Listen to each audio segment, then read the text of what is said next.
Hi guys, welcome to the channel. Today I'm over at Ducati Nottingham. It's absolutely beautiful and I'm really looking forward to this one. It's going to be reviewing the new Ducati Monster. Without any further ado, let's get inside, let's see what this bike's about.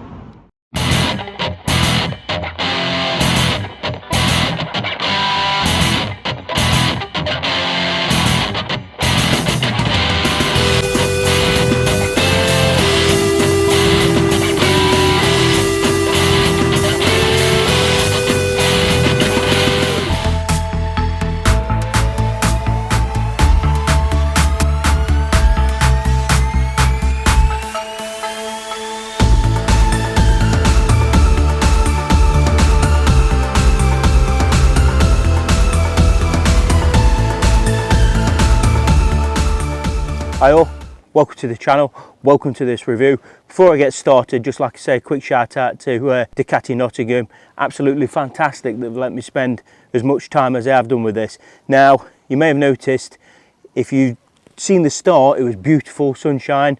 Look how great it is now. There's a reason for that, is that I was supposed to spend time doing the review, but instead I've spent time riding it, and it's with good reason, and I'll go into that. Let's talk about this. The Ducati Monster, the 2022 edition.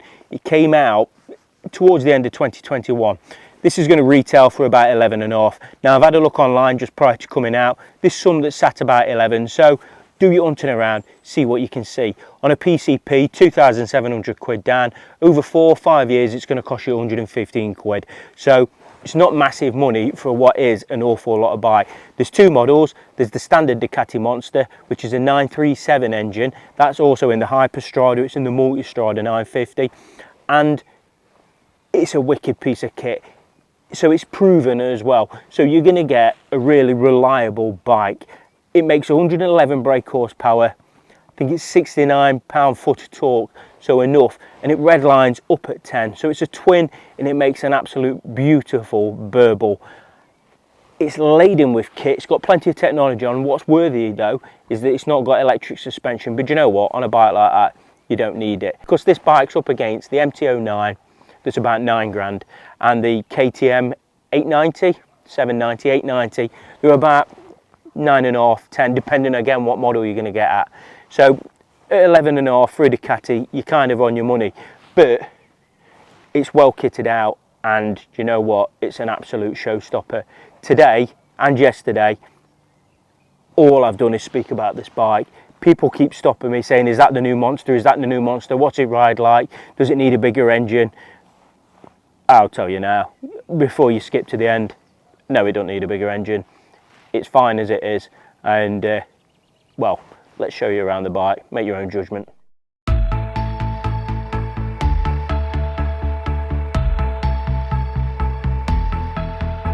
Right, to not load you up with too much information, twin discs on the front, Brembo, so there's no replacement. This is our own spec on here. This is Brembo, so you're getting top of the food chain when it comes to the braking system. Further up, you've got non-adjustable forks, but look at the size of them bad boys. They are seriously chunky. And then this, that light, look at that beauty. So to give you some sort of, it's got character. It's certainly got character. Look at it from that front there, how aggressive that looks. But not only does it look aggressive, look how slim that profile is. I've got to show you these lights now and indicators, haven't I? Stand by, caller. So here we've got the light system, and I'm hoping that's not flickering, but that looks absolutely, it's distinctive. It's the best way to put it, but it's even got a profile for the side, and I think for me that's something that has to be taken into account. It's not just about what it looks like from that front. Now let me show you these indicators. Wait for it. That is super cool, and because they're integrated into the system like that, what you probably didn't notice, it's not got indicator stalks on it, but look at that, Audi technology in a Ducati. It looks absolutely phenomenal. Not only does it look good from the front, now they've only gone and cracked it, got indicators that are visible from the side as well. Fantastic. Let's keep moving around, let's show you the back. It don't get any worse either here. Look at that. So sleek as well, but look at that tail light. Come on people, That's next level stuff, isn't it? Absolutely beautiful. Let's talk about this tank then. Now, it's got plastic covers on it. That's because they're interchangeable. And what you will notice while I'm here, no trellis frame. And the reason for that is they've used the Panigale V4 chassis, a tiny bit of it in there from what I can gather. I'm no expert, I'm sure there's somebody out there that can tell me different. But in short, look at that, it looks a bit transformerish. I love that engine casing there with a two-tone, and it's typical Ducati, isn't it? It's absolutely beautiful. With this being the Plus model, it gets that belly pan on the bottom, and as you can see here, this has got a full Termi exhaust system on it. Now, I didn't talk about that in the pricing, and the reason for that is that's going to cost you 1,400 quid for that, for the sake of argument, and that little bit in there, probably about another 500 quid. So 1,900 quid all in. Chuck it on a PCP, reality probably about another 30 quid. But you know what? It sounds amazing. Let's show you.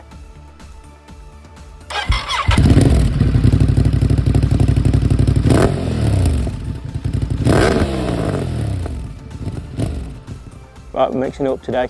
Let's go over to Big John.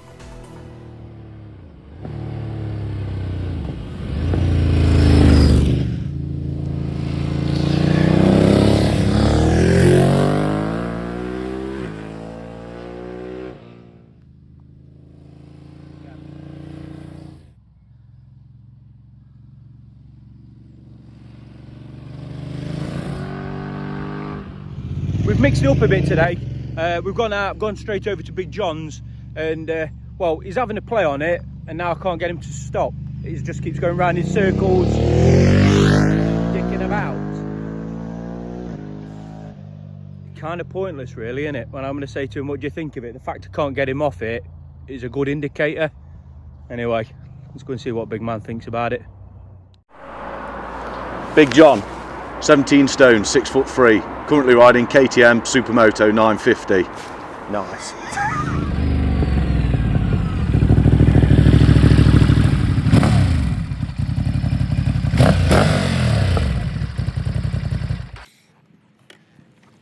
Well, you're going to drop your first F? Machine, mate. Surprised there, I thought you'd drop your first F-bomb. No, I'll get to that fucker. What's the verdict then? That's the best thing I've ever been on. Yeah, it's absolutely amazing. That's the bike, mate. The only thing, the downside for me is it just being small. When I got on it, I thought, this is tiny. But messing about then round on these islands, but if I had the confidence, I'd have probably got my knee down, and that's not, you know, that's good going for me. But the smallness in that respect just pays dividends on the corners. It's wicked, isn't it? Yeah, it's mint. It's like that as well. I know it's an extra, but it like crackles and pops when you're shifting down. Whenever you get a little crackle and a pop, you get a little twinge in your pants, don't you? Just do us a favour, John. Chuck your leg over it for us. Yeah, see what it's like. It looks like it's growing out my arse, but I don't care.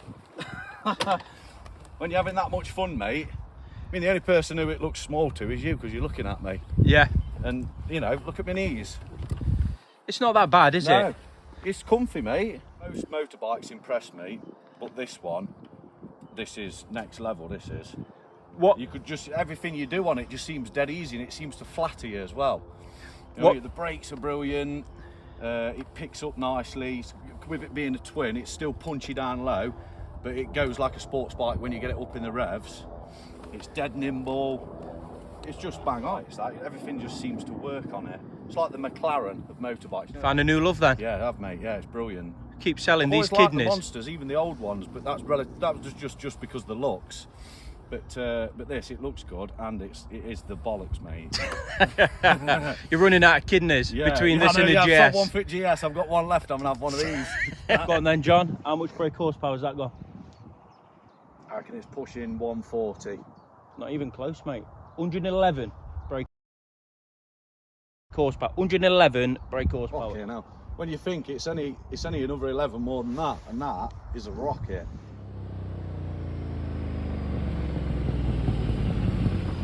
Ducati Monster. Beautiful. Let's quickly talk about this tank then. So when it's filled up, most I've managed to get into it, and from, I think it said 17 miles left in tank, 10 litres, so it's probably 11 for the sake of arguments. I've not looked at the spec of that. Up onto the displays then, and let's show you around the handlebars. We like to do this. Now it looks quite busy, but I can assure you it's really quite easy to use. So when you turn your display on, it comes up with a nice Ducati sign, Evo Racing, really nice introduction. But in short, you use this menu here to go up and down. You can hold it up and it will go to the top menu, and you go up to here. So you can see here, really nice and simple to use. And if you want to go into your sport riding modes, of which there are 3, that you can also change the settings in there as well. You've got sport, touring and urban. In sport mode, makes that throttle quick to respond. Touring is what I've tended to been using it in. And urban, I didn't really bother, so I can't really tell you, sorry. But in fairness, you go back to the start. This display, nice, easy to read. And what I do like, it's got simple things like your side stand is down, the outside air temperature, what your range is, and say about 155 mile it reads at, what your engine temperature is, and then all your settings as well. As soon as you fire that up, that disappears. But this display is nice and easy. It's a 4.2 inch, nice and easy to see whilst you're out riding.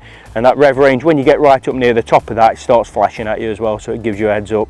But yeah, nice and easy to use. Over this side, typical Ducati, simply pull that down, it fires up, turn it off. Simple. So let me quickly talk about that quick shifter there. The reason being is, this is probably one of the best quick shifters that I've ever used on a bike. Going up, it's absolutely seamless, but when you're going down, it does this wicked crack and fart as you're going down the gearbox. So not only does it sound good anyway, it sounds even better using that. For me, absolutely spot on, absolutely spot on. Not got a negative word to say about that. While I'm here, let's quickly talk about the suspension on the rear. I haven't touched that, I've left it as standard. It's been absolutely fine. Got your rear pegs here on the back as well, if they're brave enough to carry a passenger. We'll do well with this one though, because with it being the Plus model, it comes equipped with that seating cowl. Looking to the back, nice standard affair really, but what I do like is them red wheels. It really does set it off. For me, that's one hell of a looking bike, and to be fair, there's no surprise really why I've had so many compliments about it in the last 24 hours. It's something different, it's something unusual. While I'm here, let's talk about this rear end, because what you will notice is it's nice and clean. Comes with an Ugger on as standard on the rear, but under here, and I've done probably 300 miles, if you can see, it's clean, it's still clean. But even this is still quality. So this is made of metal now. So people used to swap these out for the RNG stuff. You really don't need to bother with this. And you can see under here, you've got your battery charger as well, along with them indicators that I know I've already spoke about. That still looks sweet. Why cut that down? It looks really good, along with that rear light cluster. It's still super cool. This whole bike's super cool, isn't it? Let's be fair. Now, I'm never sure when I do these if I'm going to be cutting my head off. I'm just going to roll with it. Right, 5'8", 13 stone. Seats about 32 inches. They're always 32 inches. The bike, like I say, weighs 166 kilos when it's dry, 188 kilos when it's wet. So it's really easy to manage, and it's really easy to sort of live with day to day. Chuck a leg over, you see there, and I'm hoping the camera's going to pick this up, but it's, I can go onto my heels, so no bother at all, sort of sitting with that, aided by the fact that the drop down on this tank, the profile, is so slim. For where your arms reach, there is a little bit of a forward reach. Now, I've had quite a few of my mates who've been riding this over the last few days, from Big John that's riding it at 6'3". Jez has jumped on it, who's got the MultiStrada 950. Now, he said he felt that he was forward, but when he started getting up to pace, because the wind's hitting you straight on the chest, it sort of aids with your sort of riding position, and that's really quite true. There is no protection from the front, so you do feel it. However, it's clean air that's hitting you in the face, so you've got none of the vibrations that come with sort of having a screen on the top. The mirrors are absolutely spanking. They do exactly like they're supposed to do, and oddly, you're not just looking at your shoulders, you can look at the vehicles that are behind you. The display's nice and easy to read. That front wheel, you just have to take it for granted that it's down there. You know it is, but the rake on it, as you can see from here, is really quite steep. It's running Diablo Rosso 3s on the front as well, so when you ride in, you get loads of feel back. Passenger, yeah, you could do, but I've not carried anybody. It's not really what these bikes are about, but if you want to have a bit of fun with your partner for the weekend, yeah, you can do it. So like I said at the start, I spent the whole weekend with this, probably done about 300 miles, maybe even more. and a host of different bottoms have been sat on that.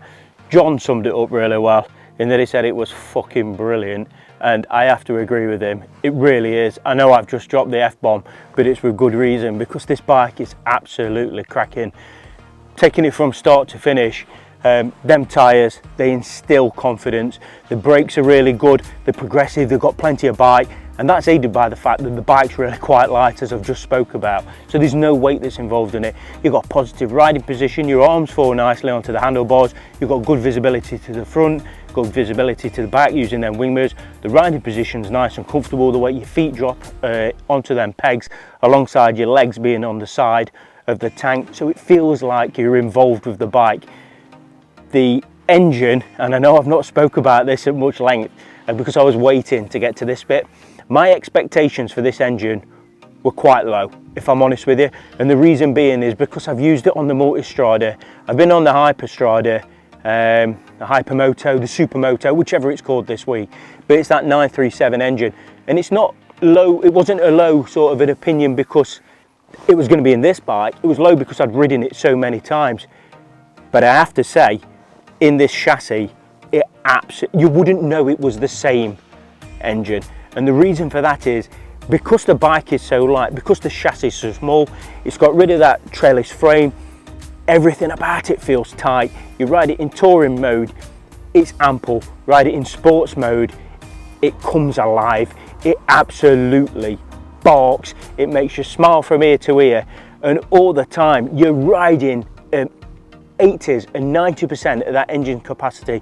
Went out with the lads yesterday, went on one at Wicked Roads that's out in Derbyshire, riding with the MT10, big orange with Jonathan on it, and without blowing my own trumpet, this left them for dead. And the reason being is that it gave me the confidence to be able to ride a different kind of pace, and that speaks volumes about this machine.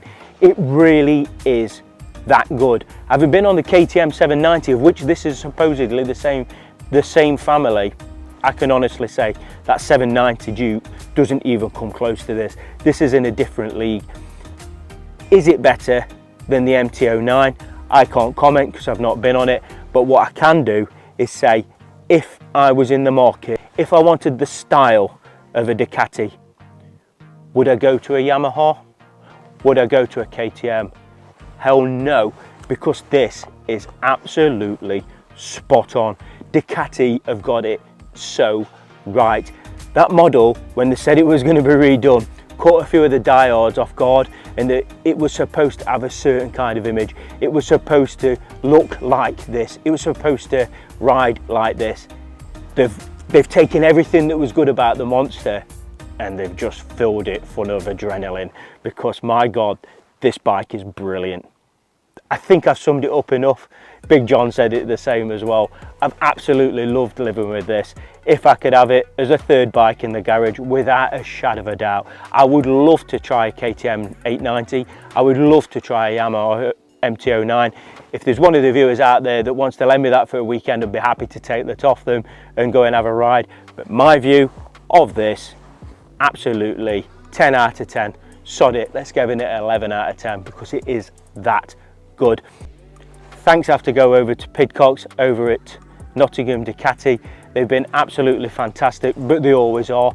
If you're passing, say hello, go and tell them that you've come from Just Tom Talk, tell them you want to go out on this demonstrator, because believe me, you won't be disappointed.